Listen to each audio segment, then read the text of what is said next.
You opened a packet of crisps and thought, this does not taste the same anymore. Not once. Repeatedly. Over years. You are not imagining it. The brands you grew up trusting have been quietly reformulated, repackaged, and sold back to you as the same product. They are not. The ingredients changed. The oils changed. The portions changed. In most cases, nobody told you.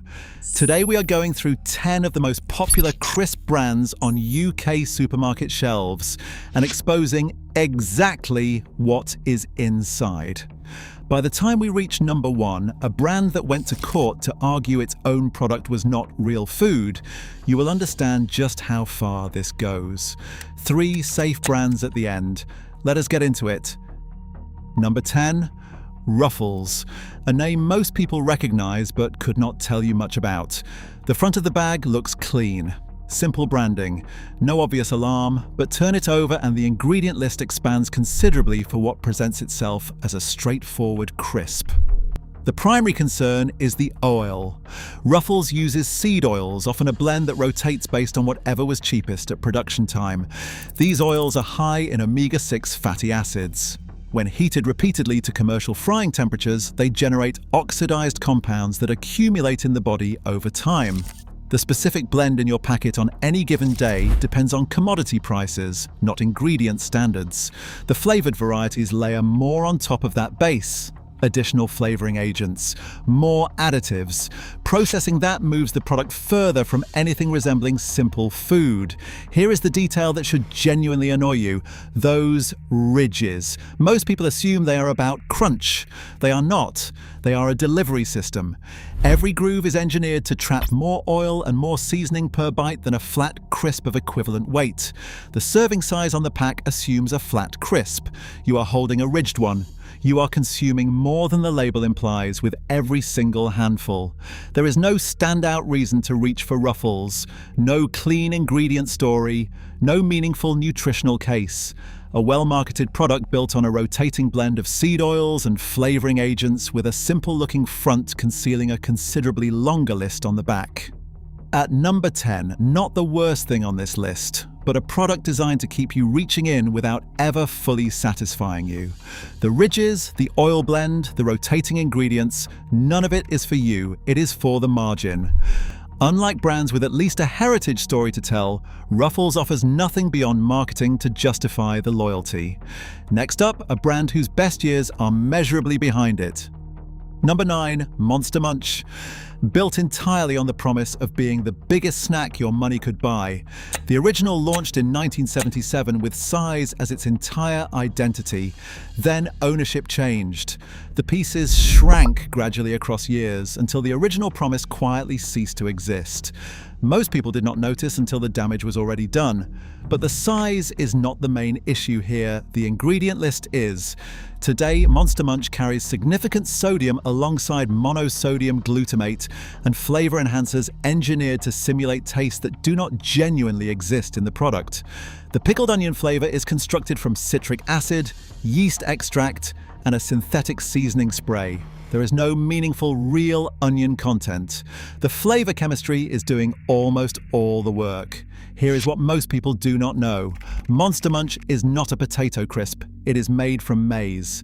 The switch happened in the mid-90s because maize costs less than potato.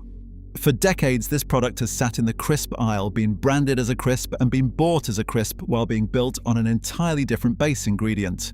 For families purchasing this as a routine snack for children, the combination of monosodium glutamate, elevated sodium, and synthetic flavoring in a cartoon-branded product positioned at young consumers deserves considerably more scrutiny than it typically receives. Big name, smaller product than originally promised, more additives than the packaging suggests. The flavors fans genuinely loved most were quietly removed, and only the cheapest to manufacture made it through. The next brand targets children even more directly, and the ingredients behind the friendly packaging are harder to defend. At number 8, Aldi Snack Right, the budget pick that hides a surprisingly dense ingredient list behind an accessible price. Affordable snacks always come with trade-offs, but here is the one that is not printed on the label. Rapeseed oil, the primary fat here, sounds neutral. It is not. In commercially refined form, it goes through high-heat industrial processing before it gets anywhere near your crisp. The natural compounds are stripped out. What remains is an oil that, consumed regularly, carries a genuine chronic inflammation risk. You are not told that. The low shelf price is counting on the fact that you will not ask. Then there is the added sugar in a savory snack, without any obvious reason for it beyond shelf life extension and flavor manipulation. Yeast extract is on the ingredient list too. It sounds natural, wholesome even. It is not there for nutrition. It is there because it functions as a glutamate source, amplifying the flavor response in exactly the way MSG does, without requiring that term on the label. The name changes, the mechanism does not. That is not an accident. The seasoning blend pushes sodium considerably higher than the portion guidance implies. And in a product marketed as an everyday affordable option, that daily sodium accumulation adds up faster than most people account for. A low price and a long ingredient list are not mutually exclusive. This product demonstrates that very clearly. You reach for it because the price makes sense. That is exactly what they are counting on. The lower the price, the less likely you are to question what is inside. Budget positioning is not just a shelf strategy, it is a reason not to look at the back of the packet. Next, a snack shaped like a bear marketed to children. The ingredient list does not match the packaging. Let us pause for a second. 3 brands in and a pattern is already forming. Seed oils, hidden glutamate sources, sodium that compounds quietly over time, marketed simplicity covering ingredient complexity. That pattern is not accidental, it is the standard playbook. And we are only at number 7. From here, the ingredient profiles get harder to ignore, starting with the one designed to look like the safest thing in the aisle. At number 7, Pom-Bear, bear-shaped, soft packaging. The universal visual signal for a snack parents trust without reading the label. The design works. The ingredient list is harder to defend. The primary fat is sunflower oil. On its own, it is less alarming than a blended seed oil. But the sunflower oil used in commercial snack production is highly refined, processed at industrial scale, and stripped of the compounds that might make it a more neutral choice. What remains contributes to oxidative stress in the body, particularly relevant for children who eat this as a structured daily habit. Beyond the oil, Pom-Bear contains added sugar and synthetic aroma and flavor compounds. These are not ingredients chosen for nutritional appropriateness. They are chosen to build reliable palatability, to create a product young children will consistently want again. That is the specific concern with Pom-Bear. The bear-shaped design earns parental trust, and the packaging signals safe. The back of the pack offers a different picture. Because the product is associated with lunchboxes and routine snacking, exposure is not occasional. It is daily and cumulative. Children's developing systems process repeated exposure to refined fats and synthetic flavoring agents differently than adults. Frequency matters. Pom-Bear is structurally designed around frequency. This is a product that earns parental confidence through design, while the ingredient list does not fully support that confidence. Parents are the decision makers here, which makes the gap between the packaging and the ingredients harder to excuse. The next brand hides a complicated story behind a very familiar name. Number 6, Tesco Cheese Puffs. Own brand, cheap. On virtually every shelf, the kind of product that ends up in the trolley without much thought. The first flag is the oil. Vegetable oil on the label is a non-answer, a category not an ingredient. It could mean almost any plant-derived fat, depending on what was available and what was cost-effective when the batch was made. No specific source, no consistency between batches. The second flag is maltodextrin. This corn-derived filler and texture agent has a glycemic index significantly higher than regular table sugar, which means it raises blood glucose faster than sugar itself. In a product given routinely to children as an after-school snack, that metabolic spike arrives without a warning. Yeast extract is here too. It delivers the same glutamate boosting effect you would find in a fast food seasoning system, just without being labeled as such. The child eating this has no idea, and neither in most cases does the parent. The actual cheese content is minimal. The flavor is delivered by a combination of salt, yeast extract, and synthetic flavoring, not real cheese in any meaningful proportion. The orange coloring signals richness to the eye, and paprika extract provides it. The cheese is largely a concept. Own brand, widely available, built around ingredients that perform better for the manufacturer than they do for you. The own brand label lowers expectations, but lower expectations still do not justify what is actually on the ingredient list. The next brand told you it was the healthy choice. The ingredient list quietly disagreed. Number 5, Walker's Oven Baked. The product that turned baked, not fried, into a mainstream health credential and sold it to millions. The timing was well judged. A generation increasingly aware of what they were consuming received a product with a credible health rationale. Lower fat, lighter, a reason to feel better about reaching for crisps, but baked doesn't mean better. It means different. Fat is structural in a crisp. It delivers texture, flavor, and satisfaction. Remove it, and you have a base that cannot support itself. So manufacturers compensate with modified starches, flavoring agents, and texture rebuilders, ingredients that make the finished product more chemically complex, not less. The Walker's Baked ingredient list carries many of the same additives found in the standard range. The cooking method changes. The industrial framework largely does not. There is a commercial dimension worth understanding too.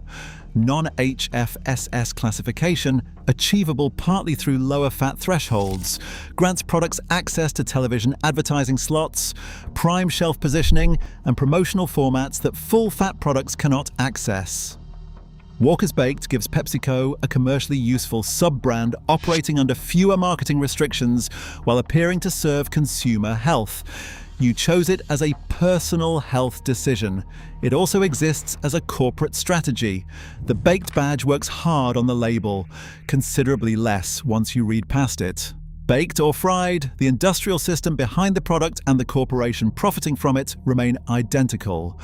Right next to it on the shelf is the original range. That has a story of its own. We're halfway through. If any of this is changing how you look at the crisp aisle, hit the hype button right now. Every person who watches this is one more person checking the back of the packet. That matters. Hit it, and let's finish the list. Because from number 4 onward, this stops being about disappointing ingredients and starts being about something more serious. Number 4. Walker's, the biggest name in UK crisps. 11 million bags produced every single day.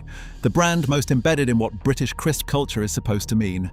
Owned by PepsiCo since 1989, an American corporation making decisions for a brand the UK treats as its own for over 30 years.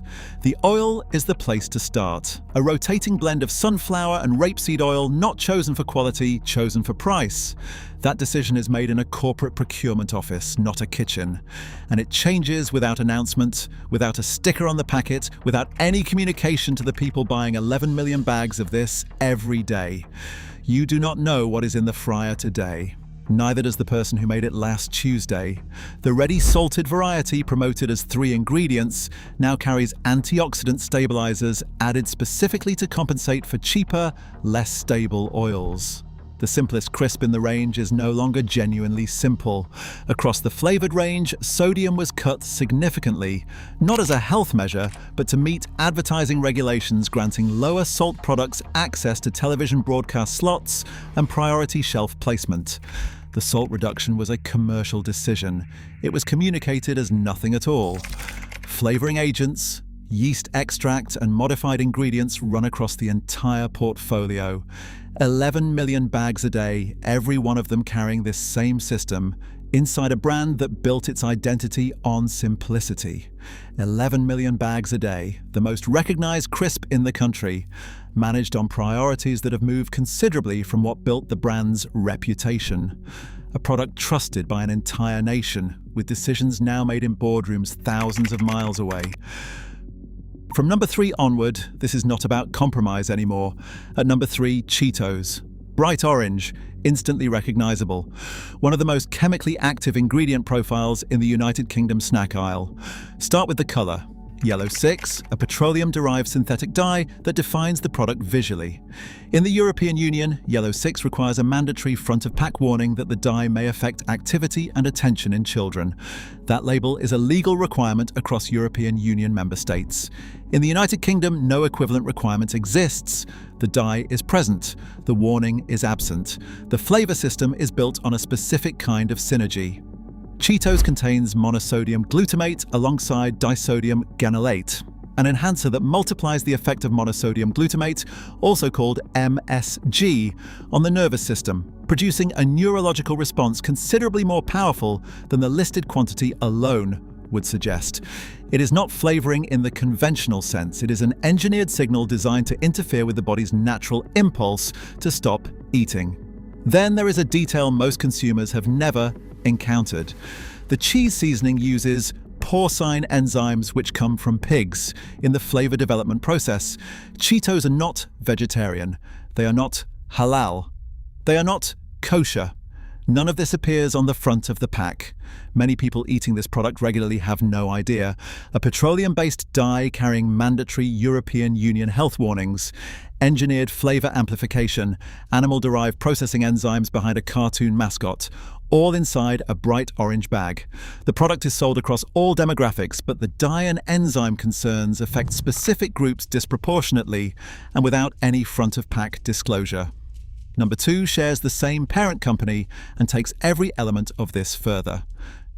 Number 2, Doritos, the sharing bag that essentially nobody shares.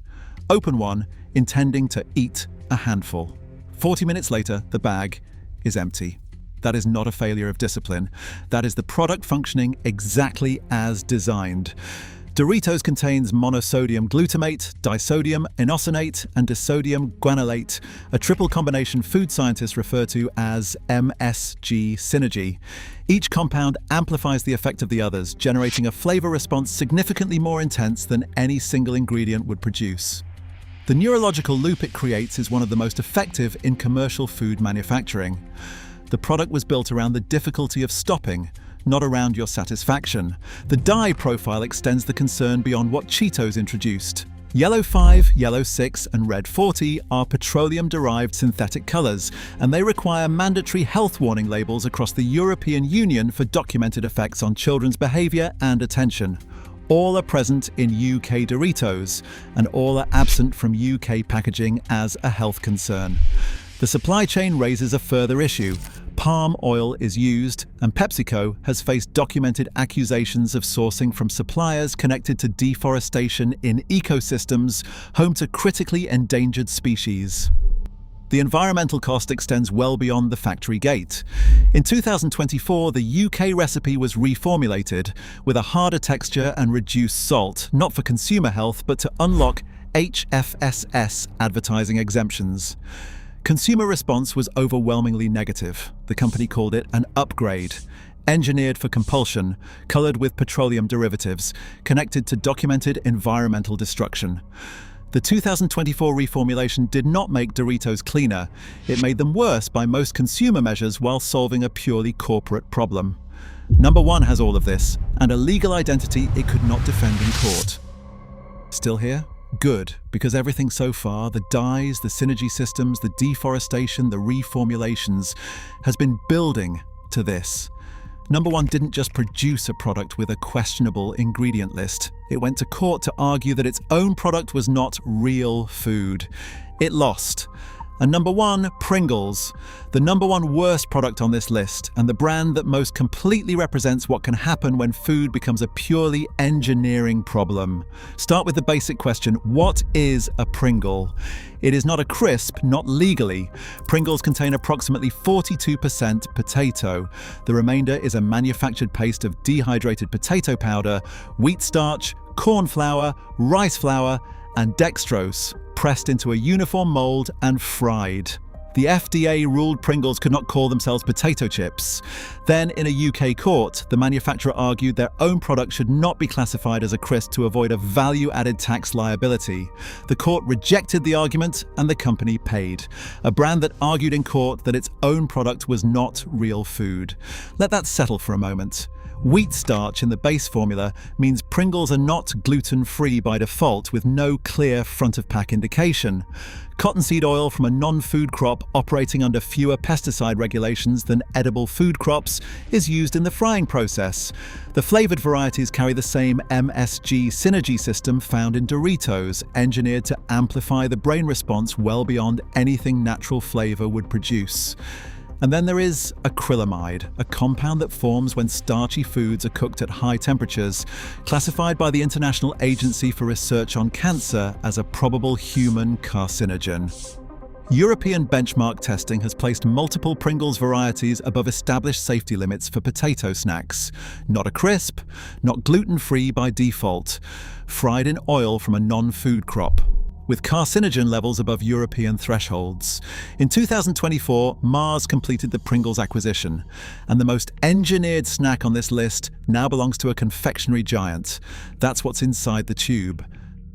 That's the full avoid list. Petroleum dyes, hidden monosodium glutamate systems, a product that argued against its own identity in court. Acrylamide above EU safety thresholds. Now the part that actually matters. There are brands out there that still treat a crisp like a crisp.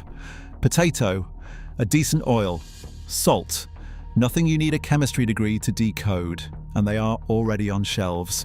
Here are 3 worth your money. First, M&S avocado oil crisps, the cleanest ingredient list on any mainstream crisp shelf in the UK right now. Potato, avocado oil, sea salt.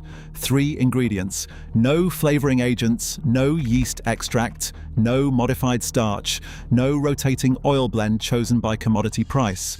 A potato cooked in avocado oil with sea salt. That is the entire product. The oil choice matters. Avocado oil is high in monounsaturated fat, the same fat profile found in olive oil, and it holds up significantly better at frying temperatures than the seed oils and rapeseed blends used across most of the avoid list. It does not oxidize the same way under heat. That difference is meaningful when you are eating something fried. The range also avoids the flavor amplification systems that appear throughout this list. No monosodium glutamate. No synergistic enhancers, no engineered palatability mechanism designed to override the signal that tells you when you have had enough. The crisp tastes like what it is because the ingredients are doing actual food work. M&S positioning places this at a higher price point than the avoid list brands. For something available at a major supermarket without planning ahead, that ingredient standard is genuinely rare. But the comparison is not between this and a bag of Walkers. The comparison is between paying for a real ingredient and paying for an industrial process dressed as one. If you want a product from a major UK retailer with complete ingredient confidence, this is it. The plain variety specifically. Check the label on anything flavored before assuming the same standard carries across the range. The next pick is harder to find, but the ingredient story is exceptional. Second, Trafo organic potato chips in olive oil. Less familiar than anything else on this list. Not in every mainstream supermarket, worth knowing about regardless. Trafo is a Dutch brand built on genuinely simple food, and the ingredient list reflects that commitment. Organic potato, olive oil, sea salt. 3 ingredients with the meaningful distinction that both the potato and the oil carry organic certification, which means the potato was grown without synthetic pesticides and the oil meets the standards required for organic classification. Olive oil as a frying medium is a notable choice. It is high in monounsaturated fats and polyphenols, and while some compounds reduce under heat, the fat profile itself remains significantly more stable than the industrial seed oil blends dominating the avoid list. The oxidative behavior of olive oil under commercial frying temperatures is genuinely different and substantially more favorable. Nothing added, no flavor amplification, no texture rebuilders, no additives extending shelf life at the cost of ingredient simplicity. The product is exactly what it says it is. The honest trade-off is availability. Trafo does not sit on every shelf. You will find it in health food retailers, specialist grocers, or online. It requires a specific decision to seek it out rather than a casual grab off a supermarket shelf. But for anyone who wants organic certification, a clean oil and a fully transparent ingredient list, all three in the same bag, Trafo delivers without compromise. The founding commitment to simple food has remained consistent, which cannot be said for most brands on this list. And the final pick on this list is possibly the most unexpected, the one that turns the seed oil conversation completely on its head. And third, Masa seed oil-free tortilla chips, the most unexpected recommendation on this list and the one that challenges everything the snack industry has told you about healthy frying. 3 ingredients: organic corn, grass-fed beef tallow, sea salt. That's the entire product. No seed oils, no flavoring agents, no yeast extract, no additives of any kind. The tallow is worth understanding. Beef tallow is an animal fat rendered from grass-fed cattle. It's high in saturated and monounsaturated fats, the kind that remains stable under high frying temperatures without producing the oxidized compounds associated with the seed oil blends used across almost every product on the avoid list. Every single brand we've covered today uses seed oils. Masa uses none. That's not a minor distinction. It's the entire foundation of what makes commercial snack production problematic, turned on its head. The corn is organic, grown without synthetic pesticides, the same standard that puts Trafo on this list. One thing worth stating clearly, Masa contains beef tallow, which means it is not suitable for vegetarians or vegans. That's not a health concern, it's a dietary one, and it's declared on the label. For everyone else, this is one of the very few tortilla chips available where the ingredient list has absolutely nothing to hide. No seed oil system, no flavor engineering, no additives working harder than the actual food. 3 ingredients, clean from the ground up. The crisp aisle is full of familiar names and unfamiliar ingredients. Petroleum dyes, hidden flavor amplifiers. Products that legally aren't what they claim to be, but now you know what to look for, and that changes everything. 3 rules before your next shop. Ignore the front of the pack, read the back, and if the ingredient list takes longer than 5 seconds to read, put it down. The good stuff is still out there. You just have to know where to look. Every packet has 2 faces. The front is marketing. The back is the truth. You now know how to read both. Subscribe, because next time it might be something you eat every single day.